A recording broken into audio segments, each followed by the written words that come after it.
All right, Ryan, hold on a minute. Okay, I'm holding. You know, we have great analytics. We got a good show. I think we're good hosts. We got awesome logo. I think we do everything right. But I'll be honest with you. This doing the music and all that, it just doesn't have the sauce. I mean, I thought it was kind of funky, but it's not all there. It's missing something. Okay, I'll take your lead, buddy. All right, so let's try this instead. Okay, let's do it.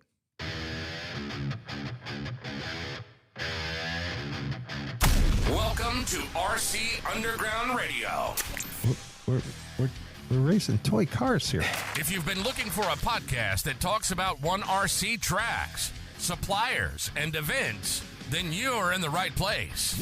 I haven't changed my underwear since the Kenman. I'm not kidding. I'm not kidding. It's I didn't the want same. to go there. It's this. And we're glad you're here. Now, here are your hosts, Ryan Retzloff and David Brinkman. I am a BB in a boxcar. So, I think that's a little better. Ouch! I kind of got goosebumps. This is like almost professional. And here's the irony: I'm actually wearing those underwear that I still haven't washed from the Kenman. That was fantastic, my friend. Well done. I got to give a shout out to Keith. His handle is the Imaging Guy. Your imaging guy at Fiverr. So, I thought I gotta hit my buddy with something fun. It's kind of funny because we have the continuous improvement mindset, at work, and it kind of rings through kind of all parts of our life, right? Like, let's just keep making this better and ways to tweak it. So kudos to you, buddy, for doing all that. I mean, man, that's just such a cool intro. It got me hooked. I'll definitely listen to this podcast from now on. Yeah, that's what I'm hoping. I'm hoping, if anything, they'll tune in for the first 30 seconds. Yeah, right? Like, just give us that. That's all we're looking for. Well, hey, we got a packed show tonight. We don't want to hold up on that. So we've got the Shamrock Showdown coming this week. This is probably one of our crown jewels. I'd say one of our top 3 crown jewels of the season. It's a great theme. It's a lot of fun. It's coming up this Saturday at the Underground. Everybody's going to start rolling in the parking lot at 9 o'clock. We'll talk about some of the things that are going to take place. We've got our new practice procedure that we're going to put into place. We got a lot of drivers coming. We had a little incident at the track last week where, we're flooded with controversy. Yeah. We'll just leave it at that for right now.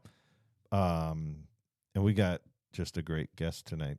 I know I always kind of surprise you with the guests because I like you to be Ryan. I like you to just be spontaneous and just, not. So who is it? Because I'm also like extremely paranoid and, I got a lot of anxiety. So, I mean, let's get it out there. It's one you've been waiting for. Okay. This is big. I mean, this is like 7 foot big. 7 foot big. It's George Murray. Is it? Oh, I thought it was Giannis, but I'll take George Murray because I love that guy. Awesome. So let's bring him on. So, hey, George, welcome to the program. Hey, guys. Great to be here. Yeah, same here. Same to have you on here. We've had a lot of drivers. We have a lot of people that write in and saying, you talk about George Murray. When are you going to have him on the show? So we're like, trust me, he's coming. And super excited it's tonight because these are some of the shows that we have the most fun with because these are pre-race shows, right? We're going to talk about the upcoming Shamrock Showdown. We've kind of foreshadowed a little bit that we had an issue at the track this week that's not only just jumbling up the competition, it's literally jumbled up the racetrack.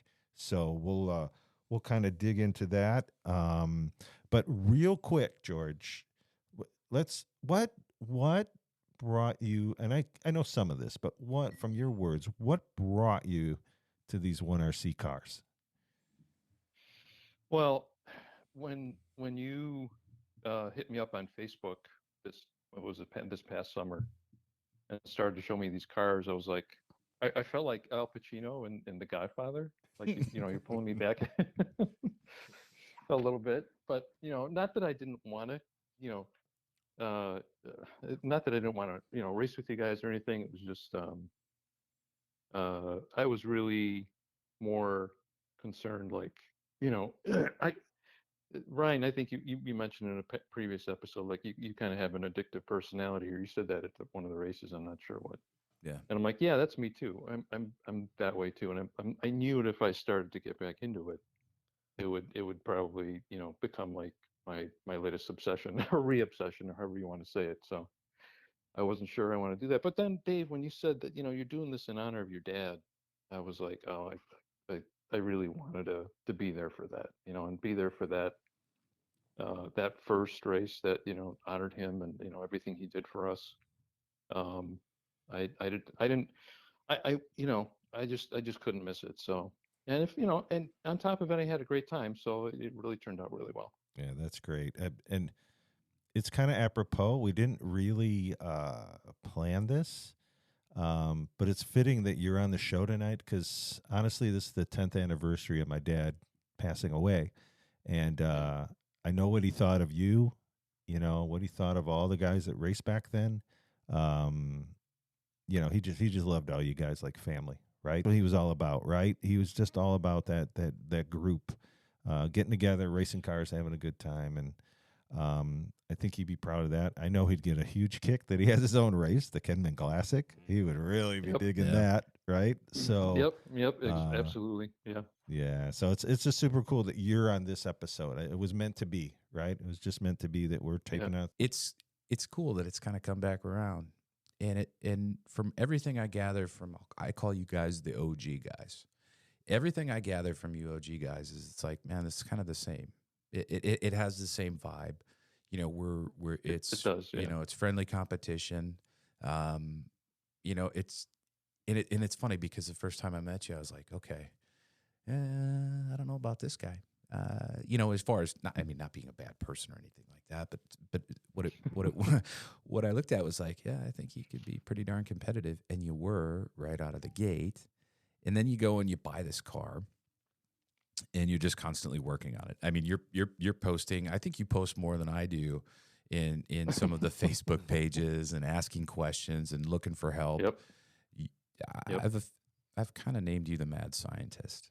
And what I mean by that is you're an analytical guy. I'm okay with that. Yeah, no, and it's not meant to be disrespectful. It's like that's my nickname for the guy, because you're a lot like me.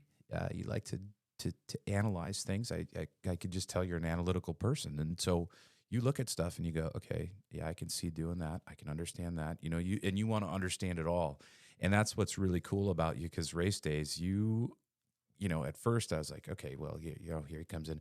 But now you're like one of the first there. You've got this nice, awesome pit box. You bring everything. You got it all. I mean, you're working on this car. It's fun to see you. And every week you just come and get faster and faster and faster. And it's like, okay, this guy's going to smoke me. And you kind of do in quite a few races. And it's just been a lot of fun, having you every month and when we race and all of that stuff and just hanging out with you because – you're a blast, and it's just neat. You OG guys have that in you, and you're kind of passing the torch to us younger bucks. It's just really special, and I'm glad that you're part of what we do. Well, thanks. I appreciate that. It's nice to hear that, and it is a lot of fun. I sometimes wonder, I'm not sure if I have more fun, racing or actually working on the race car, trying to figure out how to make it faster. I do really enjoy that.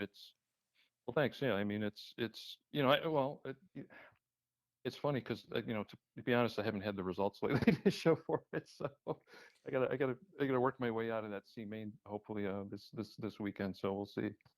But you will.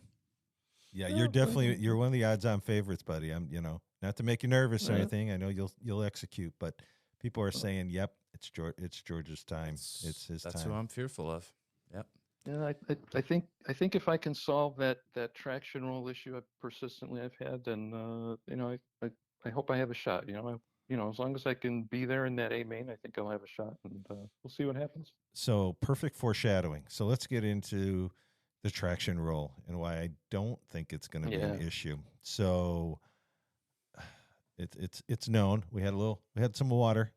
We We had a little flood last week at the underground, and it actually didn't do really any damage. It's just, there was a lot of cleanup. And unfortunately, to get water out from underneath the track, all of the foam squares had to come up. It's a foam track. I'll tell you, though, I'm very glad I went foam and did not go carpet because race probably would have been delayed, canceled, whatever, because I'd be waiting for that amount of carpet to come in. But anyways, made cleanup rather easy, but it has literally not only just mixed up the opportunity for drivers, it has mixed up what this track is going to do because none of the foam is back where it was. I'm almost positive that not one single square is where it was before because I had to pull it all up and dry it and put it away and then get all the water off the floor, right, and dry that all up. So this is where I look to you and Ryan, because from a driver's perspective, what's going to happen if that track is basically green again? Yeah, George, I mean, let's have a little sidebar here. Okay, we know Dave. Okay. He likes to surprise people, and he likes to play his little games, Mr. Promoter. There's no question that the darn track had water in it. We all saw the pictures on Facebook. Do you think maybe, though, he's just skunking us? Just to maybe throw us off a little bit for the Shamrock?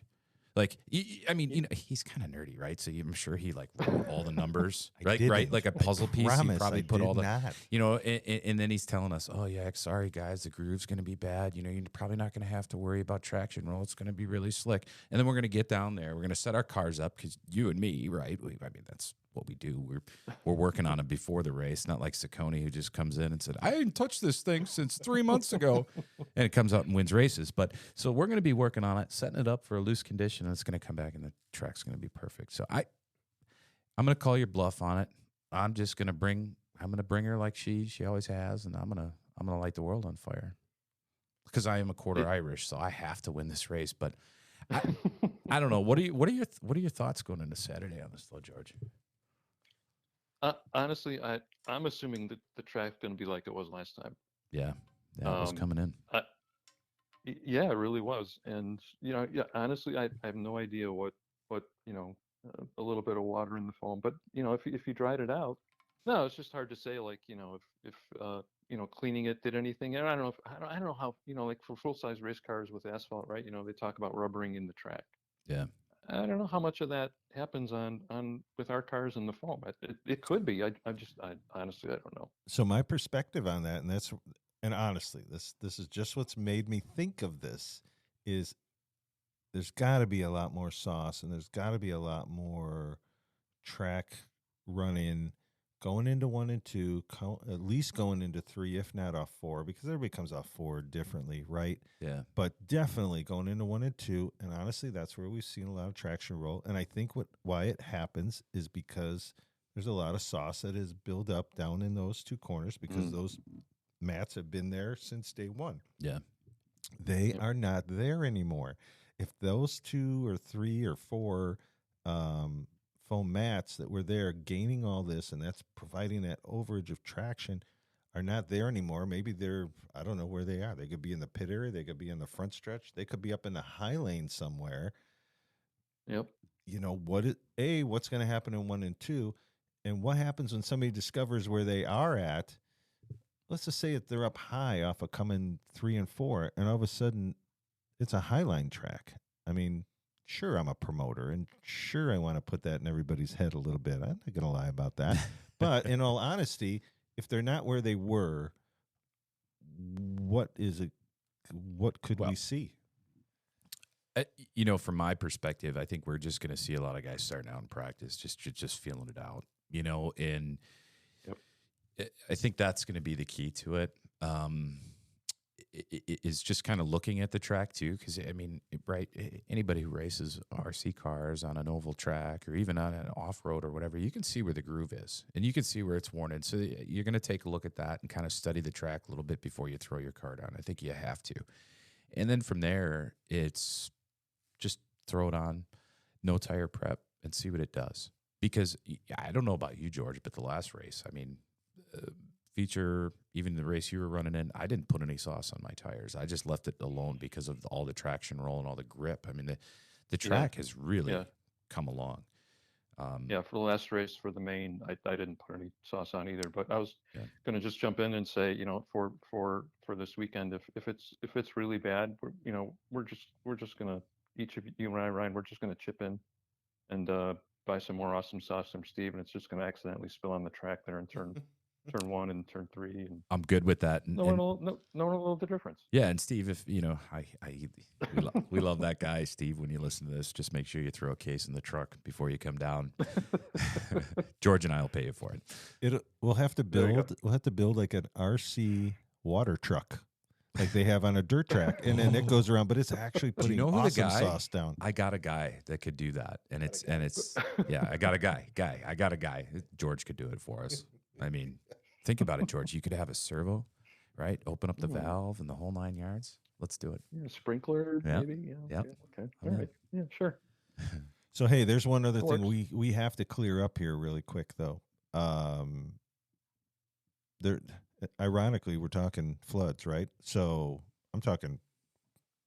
I think it's about 17 years ago in the spring, a matter of fact, where I was living at the time. We had a real flood, like 4 inches of water, 4 feet of water flood, like had to have the power shut off in my old house because there was no stepping downstairs because it was above the electric. So lost just about everything that was in the basement. And unfortunately, one of the things that was in the basement was all the archives of all the racing that we did back in the day. We had a series called Storm, short track oval racing members, ran 12 scale, 10 scale, did some 18 scale. And our big race, which if you follow the podcast, is the Midwestern. We had 18 runnings of it. And, George and I are getting up there in age a little bit, right, buddy? You think? Yep. And then a little bit. Sorry, right? guys. And even though we were involved in it, we couldn't remember for sure if George had won one. And then you had reached out, if I remember right. And you tell the story of how, I reached out to you and said, hey, did you win one of these things? And then you reached back with what info? Actually, first I was like, I don't remember ever winning in Midwestern. And I'm like, I'm pretty sure I didn't. I found a third place trophy from, I think it was like 91. Yep. Or something like that. Yep, 91. And I'm like, I think that's the closest I ever came. And then, I've been, if you can put 2 and 2 together, I've been cleaning my basement the last few weeks, off and on. And all of a sudden, I'm clearing stuff away, and all of a sudden I find this plaque. I think I have the paper right here. Midwestern 200 champion, 1998 winner. Congratulations on winning the oldest, toughest, and longest 1/18th scale stock car event in the country. There we go. The 16th Midwestern 200 with David L. Brinkman's signature, Director of Race Operations, September 25th, 1998. Look at that. I was a junior in high school back then. You're a junior in high school? Yeah. It's crazy. That's crazy. See, and good. I'm glad you found it. We have validated it. So, yeah. So you are definitely on the list, buddy. I'm on the list. That's great. Now, this is going to make me sound really old, but for the life of me, I don't remember a single thing about this race. Yeah, I don't either. I don't either.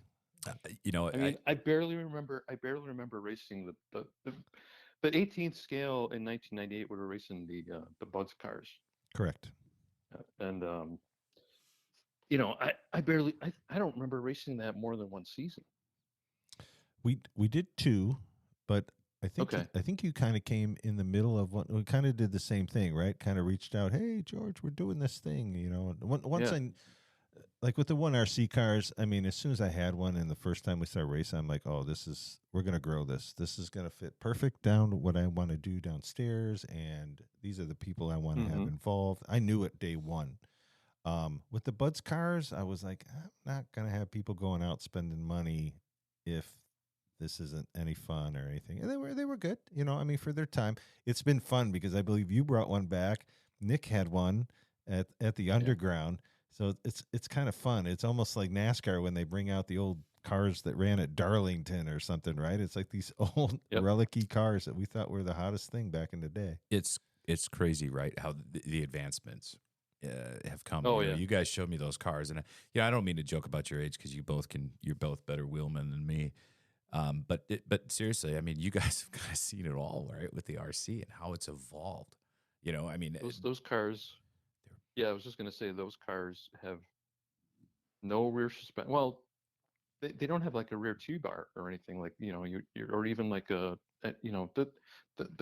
rear suspension on the 1RC cars is pretty sophisticated, right? It's got all the different links, and it's basically just like a full-size, race car. It's a live axle, right? But it's got, locator links, and it can move in just about any direction. yeah, Even the front suspension is way more sophisticated than the 10 scale cars that we had. I mean, it's got like, upper and lower A arms. The Buds cars, they had the rear suspension would only go up or down. It wouldn't even like twist left or right. The front suspension, I don't even remember what it had because and if it even had springs in the front, to be honest. And yeah, it not only that, but think about this. We raced those outdoors on like parking lot tracks with foam tires, no traction compound. So, I mean, it's a wonder that we got them around the track at all. Well, if you remember, though, we sugar watered the heck out of those tracks. Yeah, but yeah, I was thinking about that, but I don't think we started doing that until later on after like we got back into the 10 scale because we did 10 scale again after the Buds cars, didn't we? Yeah, actually, we did. Yeah. And what really changed that for us was we got, if you remember, we were doing at the one fairgrounds, we got asked to do some races with a car show, which Yes. was crazy because honestly, Ryan, we'd have like over 100 people watching us race. That's It neat. was nuts. Have an and audience, cheering, and it was really fun. Yep. Yeah, it was really fun. But it was slick like cement. Yeah. And the Stoltzes and I think George and kind of all put our head together and said, "Hey, there's some tracks out there that are taking a mixture." It was orange. I don't remember the Midwestern, but I remember the sugar water mix. It was Yeah. Dr. Pepper, orange, like orange crush, Yeah. and water, hot water. And you put that together, and yeah, it almost give Awesome Sauce a run for its money because it lasted too. Oh, yeah. That's what's crazy. But you would walk across the track, and it was like, you know, Yeah. it was Yeah. so sticky. Well, it's kind of interesting, and I think that's why you OG guys, right, are such good wheelmen with these cars because you guys didn't really have much in terms of suspension and things like that, and mechanical type grip. So you had to work the steering knob, throttle, all of that stuff. A lot of throttle control. Yeah, a lot of throttle control. Oh yeah. Whereas now you can create mechanical grip with these cars because of them being so sophisticated, and I really think that plays into your favor because you've learned that, the throttle. A younger guy like me, I'm gonna mash that thing, and send it. But Yeah, like that's fine, but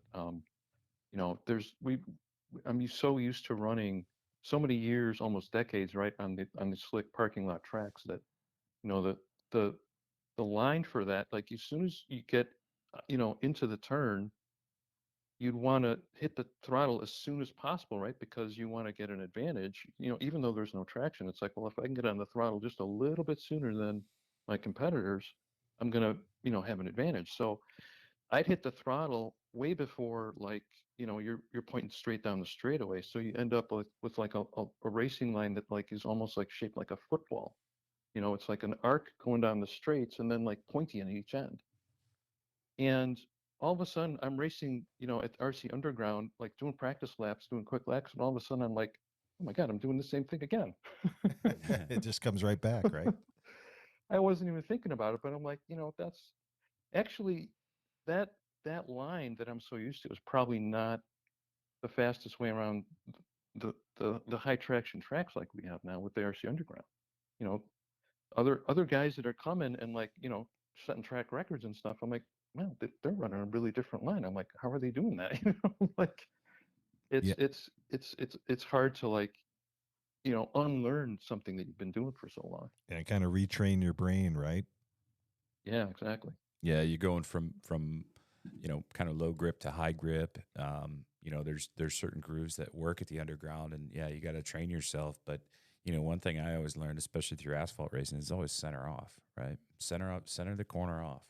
That's where you can pick up the time, and if you can manage to get on the throttle there, and set your car up so that it doesn't have a push, right?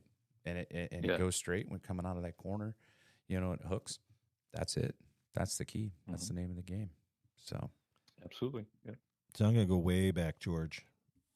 They have a binder. Oh yes. 3 hole punched binders with 1 through 100 on a sheet of paper, and our family and friends and girlfriends and whoever we could talk into it would flip these pages one by one. And we ran Midwestern to hundreds that way. was that to count laps? That was to count laps. What did they have automobiles back then?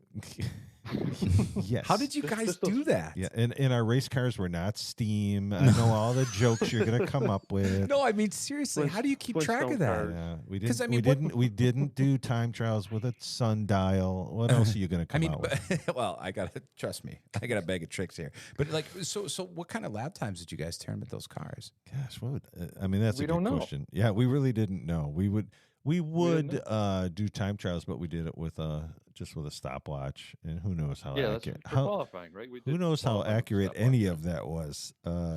Nick Ciccone and I were in a great conversation when he stopped up not too long ago, and he's like, yeah, remember when we would have like the books, and then we're trying to be really kind because we see 2 of the lap counters are chatting and be, I really don't think I'm 5 laps down right now. Can we kind of straighten That's this what out? I mean. Like, how do you keep the accuracy? Yeah, there's Thank goodness for modern technology. Yeah, a lot of allegedly was used. Right. Allegedly. Yeah, Allegedly. allegedly he was up by 3 laps. But then George comes into the mix.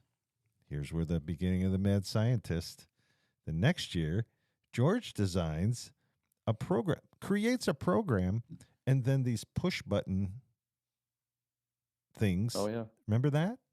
Somehow, and absolutely. I think you came up with like 10 lanes. It was like more lanes and more of these push buttons than we actually had guys racing. I think we had 7 guys, but George's like, hey, who knows where it's going to go? So he built like 10.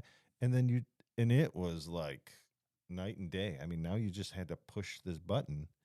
Rather than flip the cards. So that was, you know, it was amazing. And that was all came out of George's head. George, let's peel that thing open.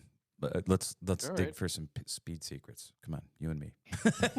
Yeah, right? How do you even come up with that stuff, man? That's crazy. You know, I had this idea that I had a TI. You guys aren't going to know this, but actually, maybe Dave, you remember the TI 99 home computer, the one that Bill Cosby always advertised on TV? Absolutely. One of the first ones that you said, hey, yeah, I can maybe afford to do that, even though it was ridiculously expensive. That's right. Well, that's what I had, and I thought, well, it's got like a joystick port. You can plug in like 2 joysticks, and I'm like, well, those things are just like, you know, a switch, like one switch to go to the left. You know, if you push the joystick to the right, that's another switch. What if I just replace the joystick with just a bunch of switches and like use those to count laps? So I'm like, that was half the battle. It was like just trying to figure out, well, how do you hook up buttons to like a computer like that? So, but once I figured that out, it was just, you know, running to Radio Shack, which it still existed at the time, find a bunch of buttons and some wire, and then I wrote a program to like, you know, count, you know, everybody's laps and show it on the screen, like how many, you know, each person has. And it was, you know, I'm trying to remember if it was during my, I mean, I was in college, and I was college age at the time, and I was a computer science student, right? So it was almost like a project, right, for class. I was like, oh, I'll write this program that's going to count laps. It's the great thing that I see is, okay, I knew George. I got to race with George. I was proud. I stood up in his wedding. He stood up in my wedding. But it all stemmed from the racetrack, right? So when we talk about fellowship and we talk about how we build relationships, you know, that just shows you what RC racing can bring people to, right, to the level that they do. But what's really fun for me is, you know, there wasn't a guy on the track or traveled with us. One of the main reasons they traveled with us was because of George. They're like, okay, this is the kind of guy that races this, you know. And if George won other people were just as happy for George as, he probably was himself. I know it's the same thing at the RC Underground. If George wins on Saturday, everybody's going to be really happy about that, right? But it's cool because he's brought to the Underground that same principles that he was doing 40 years ago with us, which is work on your car, share with other people, have some fun, kind words with everybody, help anybody that needs help. But then when you go out on a racetrack, be ready, because George is laser focused. He's coming from Illinois, so he's coming up there to have a good time. But I know you, George. You want to go to victory lane. You're gracious about it. Absolutely. But you're there to race. Yeah, I'm there to race. And it's you're right. It's a lot of fun. There's just there's only it's too bad there's I would race more if I could, but sometimes I'm like, maybe once a month is enough. But yeah, you're right. I mean, I do try to give back a little bit. One of the ways we do that is with the video, right? Just videotape those races, put them up on YouTube for everybody else to see. I started doing that, to be honest, not just for that, but just for myself, just because race day is so like intense and like emotional, and not so much race day, but when you're actually out there on the track racing, I forget half of what happens, and it's like hard to go back later and say, was my car doing this at this part of the race, or what happened, and I always wanted the video to go back and look and see, wow, I didn't realize this was happening or that was happening. So it's all it's like you said, it's all related to fellowship and giving, and it's kind of weird because like RC racing especially is such a individual sport, right? I mean, you're driving, you're responsible for getting yourself to the track. It's like you're the transporter, you're the business guy, you're with all the finances and everything, the logistics. You're the engineer, you're the racer, but you do it so that you're having fun with other people. Yeah, so I've always enjoyed that. Yeah, and it's very evident, on race days, and even just when we're bouncing back and forth on Facebook ideas and things like that. As far as the YouTube videos, I have to agree with you, and I'm grateful that you do that, because I do the exact same thing. So it's not an age thing. Right, like forgetting stuff, because when you are racing, you are in the moment and you forget things. Like, I don't remember that happening, or so it is very valuable. And again, I say this, I'm grateful that you do that, because it allows me to go back and kind of review the race, like I know you do. And sometimes it takes multiple views. Sometimes it's blatantly obvious right away. I can see what I did wrong there. But yeah, it helps us fellow racers. So. Again, appreciate that. Yeah, and they're definitely out there using it. I know we got in a conversation with Nick Ciccone about that, and I've actually talked to some other racers, and they're like, gosh, we really appreciate George does that, because, yeah, you learn a lot, right? You go back, and if you, just like game film in a football team, right? They go back and watch film. Exactly. Yeah. So important. It's a great way to scope out the competition, too, see what they're doing. There you go. Well, and two, you're saving me, because once it's on YouTube, I don't think YouTube's going anywhere for the next 50, 60 years. So, we won't be going, who won the Midwestern? Who, well, let's go back and watch the video and remember who won this race and how many. And I'm trying to be good, though. And, now that we're, in this day and age, I'm able to keep all the stats in a computer rather than typing them out on a typewriter like I did back in the day. I think that it's like, oh wow, it's like, where's the time machine? Let's go back. right, yeah. Dave and George's Excellent Adventure. Yeah, right. So in the phone booth, we're gonna be looking for stone tablets in our basement that had like Midwestern records at one point. I just think it's so cool that you guys still have this. I'm just jumping into it as kind of the newbie, I guess. But the fact that you guys continue to do this after so many darn years. I mean, it's almost 40 years. Yeah, to be fair, I was going to say, it's not continuous, right? I mean, there's been some breaks in there, right? Because it's hard sometimes to keep going. I mean, life happens. We went from like being teenagers to like getting married, having families. I mean, there's all sorts of commitments and stuff. We had to take breaks, along the way too. So Yeah, um, that's important, right? You need that, and it helps. It makes it exciting again, especially when you can kind of jump back into it, because you kind of get, sometimes you can get a little burned out, and it just can be too much on your plate, whether it be personally or professionally. If you keep it as a hobby, and guys understand, especially if you're with a good group of guys or good people, I should say,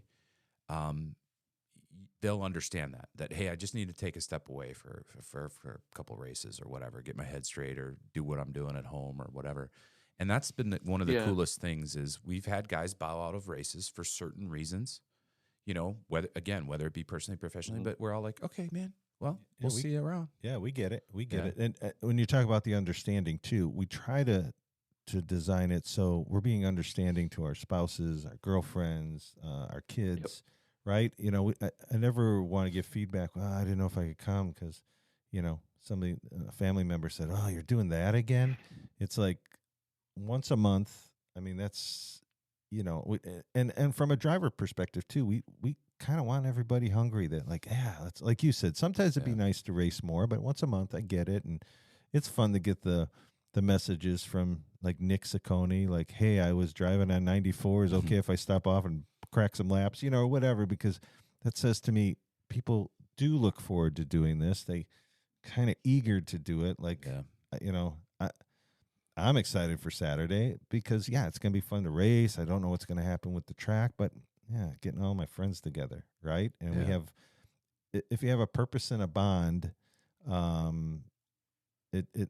that's just the reason to get everybody and motivates everybody to come, right? But it's once you're there, you realize just the things that are talked about that day or however things go down and the laughs and all that, and helping people that are stuck when their car gets stuck in the grass. Did anything like that happen to you, George? Because it sure happened to me.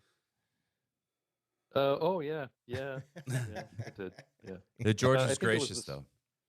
Snow and ice. Yeah. Yeah, you didn't mash on the gas and have the mud fly up at Jake and I when we were pushing you out. So I appreciate that. But so from the track side, we just don't want you guys to leave. So we keep us there. That's how we keep you there. So okay. So George, I got to ask you. We got this race coming up, and just in a few, day now, and it's like, I don't know. I'm nervous about it. Just from the simple fact that, like, okay, I know we've got everybody confirmed. We know who's coming. Who are you picking to win this outside of yourself? Naturally, because I know you got that rear end fixed. I know we're gonna. I got to look out for you. But who are you picking? Who would you put your money on? I have no idea. Really? No one, because I'm terrible at gambling. Okay, fair enough. I'm terrible at gambling, and I would never do that. But honestly, I never know who's going to win. I mean, I heard this a long time ago. I don't know if it was it must have been like a NASCAR broadcast or something. Someone somewhere along the way said, they never put themselves, under pressure to win every race. They're always happy if they can at least be in a position that they could win. Mm-hmm. And when I'm like, yeah, that's the right attitude, because there's so much talent out there and so much, everybody's working really hard, and to think that you could or should win every race, it's almost a little, it's boastful. It's like that's not going to happen. Plus, I just feel it's more healthy to just realize, that other guys are going to win, and that's okay. Yeah, that's actually a good point. And I like to, you got Ciccone, he'll call a shot. I'll do the same thing. But I think that's definitely some wisdom coming through, because that again, it is really all about the fun. I talk about it all the time, but it's just like those darn trophies are so good looking. Yeah. To be fair, I really wanted to try road racing after I got a taste of RC racing. So there was there was a regional club in the area, NIROC, Northern Illinois Radio Operated Car Club, and I'm pretty sure I went with Mickey like at least once or twice. And I brought my little 12 scale car there, and I was just like, I was so bad, I couldn't believe it was like so hard. It was so hard. I couldn't believe it. And I'm like, you know what? I think I'm just going to stick to oval racing. Oval racing is hard enough, believe me.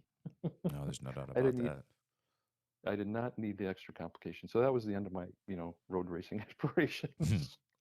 And then we ended up, you and I, we ended up traveling a little bit. You did some travel races. I went with you just to kind of watch, take pictures and things like that. And, you know, you were racing against some big boys. I forgot, where did we go? In Indiana? I want to say Michigan. Michigan, you're right. Yep, it was Michigan. Right? Here comes that old age memory again. Yep. So, yeah, and you did well. I mean, you're right up there with the big dogs. We can say it whatever we want, Dave. There's no internet record or anything. Exactly. Oh, that's right. You won 3 national championships. Yeah, that's right. Yeah, you won all 5 A mains that day. That's cool though that you guys traveled around and did all that stuff. I mean, it's just again, I can't get over the fact that you guys have known each other for that long. And what was it that brought you together was RC racing. Yeah, you know how cool. Just it's neat, and obviously that's what's brought you and I together, George. It's cool. Again, we have this. We talk about all this fellowship all the time, but man, it's like you think all we do is just chat and talk during race days. No, it's not. I mean, George and I will go back on Facebook. I don't know who started this little group chat thing we got going on, but that's all happening. I love it, and I joke around with you guys being old and all that stuff. I mean, you are, but I have the utmost respect for all you guys. And, you know, it's just that the underground, I mean, George, you come from Illinois. You were, I'd say, a tad bit apprehensive, right? Because you're addictive personality like me. But for you, what is it that keeps you coming back? What's the one thing, if you had to, and I'm not asking for, it's not going to be me. I know that. I mean, I am awesome, but what, sorry. I can't make this stuff up. But what is it for you that keeps you coming, buddy? I don't know that it's one thing. It's definitely the camaraderie. These days we're, especially with, coming off COVID, right? We're so used to like doing stuff at home all the time. We don't really have as many friendships probably as we used to. Yeah. And this is one place that we can have fun for a few hours with our friends. That's part of it. And it's also like there is a sense of accomplishment, right? With just getting to the track and getting the car out there, having the car work well for you and being able to drive it. I mean, there's a sense of personal pride and accomplishment for just doing that. And that's a lot of fun. For me anyway. Very well said. Very well said. Hadn't thought of that component, but yeah, of course, George Murray would come up with that, right? Just eloquently said, George. Mm-hmm. All right, I'm going to ask you one more question, and then we'll let you off the hot seat and let you get back and decompress for the night. So, all right. You've run Midwesterns. You've won a Midwestern. We'll be able to say that all the time now. And you've also ran the Kenman. You made it. In the Kenman, you were one of the 5 cars in the Kenman. Yep. If we had to name a crown jewel, is it the Kenman or is it the Midwestern, and why? No pressure. I'm going to go back. I'm going to say it'd have to be the Kenman, because you guys would not have started in 1978 or whenever you guys started, even before I joined you guys. You guys would not have started without your dad. And I think it's really important to honor him and recognize the fact that, this is the man that, really enabled this run of ours. So the Midwestern is always going to be special, just because it's one of, if not the longest, running oval race, RC race in the country. But without Ken, and I don't think we would have a Midwestern. Yeah, again, very well said. Very well said. So I think that evens it up. I think it's 2 Midwestern, 2 Kenman so far, people that we've talked to on this. Wouldn't you say, Ryan? Yeah, I think we're right there. It's an even ties right now. So. Yeah, what's wild too, and I'm gonna, Ryan and I, we kid around and we're good buddies and we work together, and but he won the first one, right? He won the first Kenman. Always gonna, often imitated, never duplicated, right? When you win the first one, you win the first one. And I can look over my shoulder right now, and that trophy is sitting up on his mantle part in his office. So like everybody sees this. So I can be having a bad day, and I can buzz, and that doesn't happen often. Our jobs are actually really cool, but I can buzz by his office and just know I can take a look, and like there's a silhouette of my dad and my workplace, right? So that he takes the time to honor him that way, for one, but two, he's really proud that he won that race. I would imagine you agree with me, George. I don't think we could have had a better first-time Kenman winner that we're always going to remember till the last Kenman, whenever that would be, right? Yeah, I would agree. I mean, I am struck by how Ryan seems to do the same kind of things that Ken did back in the day, as far as, helping people selflessly. I mean, he won't even wait to, someone asks for help. He'll just, come by and say, hey, do you need help with this? He might have just noticed something on the track or something and come by and say, hey, do you need help with this? Or, what I was thinking, you could try this if, that's causing a problem. Hey, really... I appreciate that, guys. I gotta cut you off because I'm gonna start getting emotional. It's I see what's going on, and I think any person with an IQ of above 3 can figure out what's happening at this RC track, and it's about the brotherhood. It's about creating and mending friendships. It's that. That is what's important. That is the key to it. And as I get older and older, I can recognize that more and value that, because those are the memories. Those are the types of bonds that you create with people that you just can't, and you talked about it, George, like, the COVID really put a damper, and you had less friends, right? Because you didn't see him as much, but well, maybe that's a good thing. Maybe you want to surround yourself with really awesome people, and make you awesome. And I have a lot of flaws about me, and being around you guys makes me a better person. And that's what I'm going for. And I am proud of that, because it's funny as we keep going on, and I say, you OG guys, you knew what Ken Brinkman was all about, and I'm honored to have some of that. I will never admit that I'm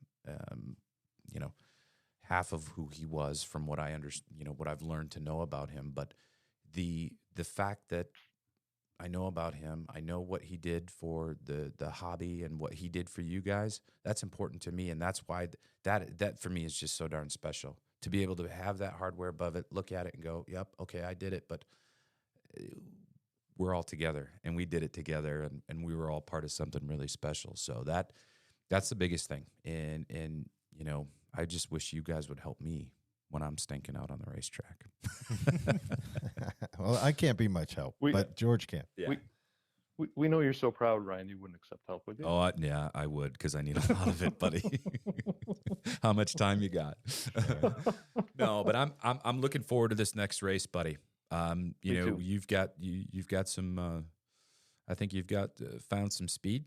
You're probably one of the most consistent racers out there, and you get better and better every race. And I think it's just a matter of time. And who knows? Maybe this week is it. Hope so. The Shamrock's kind of a big deal. Now, I want to tell you, I am a quarter Irish, and I've got to represent my nationality, all 25% of it. So I'm gonna be coming in to win. So do you guys know the first Irishman you see every spring? No, who? Patio Furniture. That was actually pretty good. That was a great dad joke, Dave. I was going to say, that's a good dad joke. Right. And with that, we will end this. What a great episode, George. We can't thank you enough for coming on and joining us. And man, just some of the things that you said just really puts it all in perspective. So we appreciate you, my friend.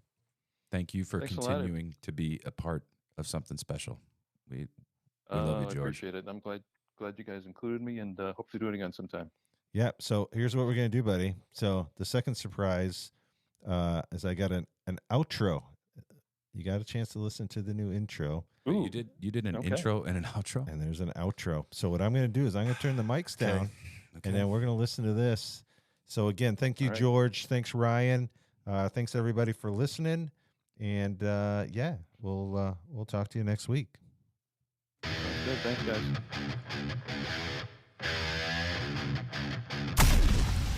You've been listening to RC Underground Radio. We hope you've enjoyed the show. If you did, drop us a line at rcuradio@gmail.com. We're curious to know, what do you like? What don't you like? Who would you like us to talk to? Sounded really weird. It was weird, but you know what I meant. We're talking about racing, so... Okay. You can find us on Spotify, Facebook, and YouTube. See you next time on the RC Underground Radio Podcast. I am a BB in a boxcar.